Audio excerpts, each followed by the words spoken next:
Hello guys, మీరు ఏదైనా ఒక ఫ్రాంచైజ్ బిజినెస్లో ఇన్వెస్ట్ చేయాలనుకుంటున్నారా, లేదా మరెక్కడైనా ఇన్వెస్ట్మెంట్స్ చేయాలనుకుంటున్నారా? అయితే మీరు ఖచ్చితంగా ఆ ఇన్వెస్ట్మెంట్ యొక్క ఆర్ఓఐ తెలుసుకోవాలి. అసలు ఈ ఆర్ఓఐ అంటే ఏంటి, దాన్ని ఎలా క్యాల్కులేట్ చేయాలనే విషయం మనం ఈరోజు ఈ వీడియోలో తెలుసుకోబోతున్నాం. This is Satya Gumapu. Welcome to Telugu finance TV.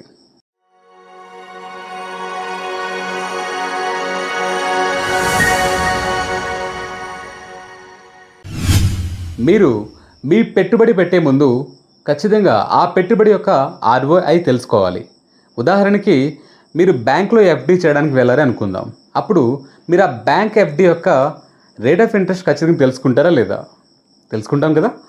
So ఉదాహరణకి అది ఒక 6% రేట్ ఆఫ్ ఇంట్రెస్ట్ అని బ్యాంక్ మేనేజర్ మీతో అన్నారు అంటే, మీరు పెట్టే ఆ అమౌంట్కి ₹1,00,000 అనుకుంటే కనుక 6% పెర్ యానం అంటే ₹6,000 ఆ ₹1,00,000కి ఆదాయం అని అర్థం.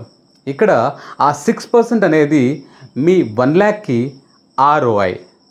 అట్లనే మ్యూచువల్ ఫండ్లో కూడా మీరు ఇన్వెస్ట్ చేయాలనుకుంటే కనుక అది ఒక 8% నుంచి 12% మధ్యలో సహజంగా కనిపిస్తూ ఉంటుంది. అది మ్యూచువల్ ఫండ్ యొక్క ఆర్ఓఐ. దీన్ని ఒక ఫార్ములా రూపంలో చూస్తే కనుక సింపుల్ భాషలో అర్థం చేసుకోవడానికి ప్రయత్నిద్దాం.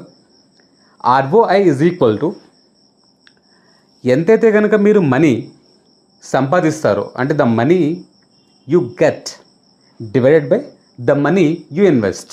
ఎంతైతే మీరు పెట్టుబడి పెడతారు అంటే ఒక సంవత్సర కాల వ్యవధిలో ఎంతైతే కనుక మీకు ఆదాయం వస్తుందో దాన్ని, ఎంతైతే కనుక సంవత్సర కాలంలో మీరు పెట్టుబడి పెట్టారో దాన్నే ఆర్ఓఐగా పిలవడం జరుగుతుంది.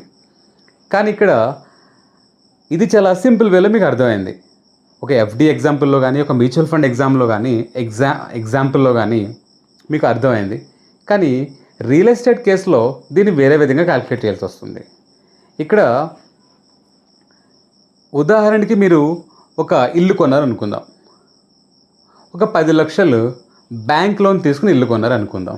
ఆ బ్యాంక్కి మీరు 8% చెప్పిన ఇంట్రెస్ట్ కడుతున్నారు. ఇంట్రెస్ట్ అంటే కాస్ట్ ఆఫ్ క్యాపిటల్. అంటే మీ యొక్క క్యాపిటల్ యొక్క కాస్ట్ 6% అనుకుంటే కనుక రిటర్న్ ఆన్ క్యాపిటల్ అంటే ఆ ఇంటి మీద వచ్చే ఆదాయం ఎంత? ఇంటి మీద ఏం ఆదాయం వస్తుంది? సహజంగా అద్దె వస్తుంది. ఆ అద్దె అనేది ఏదైతే ఉందో మీరు కట్టే వడ్డీ కంటే ఎక్కువ ఉంటే కనుక మాత్రమే ఇక్కడ మీరు ప్రాఫిట్స్లో ఉన్నట్టు. అంటే return on capital should always be greater than cost of capital. ROC greater than COC. ఇది కాంప్లికేటెడ్ వేలు అయిపోతుంది. సింపుల్గా అర్థం చేసుకుంటే కనుక మీకు వచ్చే అది 10% అనుకుంటే కనుక, మీరు కట్టే వడ్డీ 8% అనుకుంటే కనుక ఇక 2% మిగులుతుంది. అదే మీ హౌస్ యొక్క ఆర్ఓఐ. మీరు అనుకోవచ్చు, జనరల్గా మినిమం బ్యాంక్స్లో 6% ఎఫ్డి వచ్చేస్తుంది కదా, ఇల్లు మీద ఏంటి ఇంత తక్కువ పర్సెంట్ కనిపిస్తుందని. డెఫినెట్లీ రియల్ ఎస్టేట్లో మీ క్యాపిటల్ ఎప్రిసియేషన్ ఏదైతే ఉందో, అంటే లైక్ మీ హౌస్ అనేది ఎప్రిసియేషన్ ఉంటుంది కదా, రోజు రోజుకి దాని వాల్యూ పెరుగుతూ ఉంటుంది.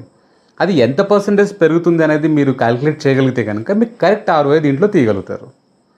సో ఆర్ఓఐ తీయడం అనేది ఎంత ఈజీ మీకు అర్థమైంది అనుకుంటున్నాను.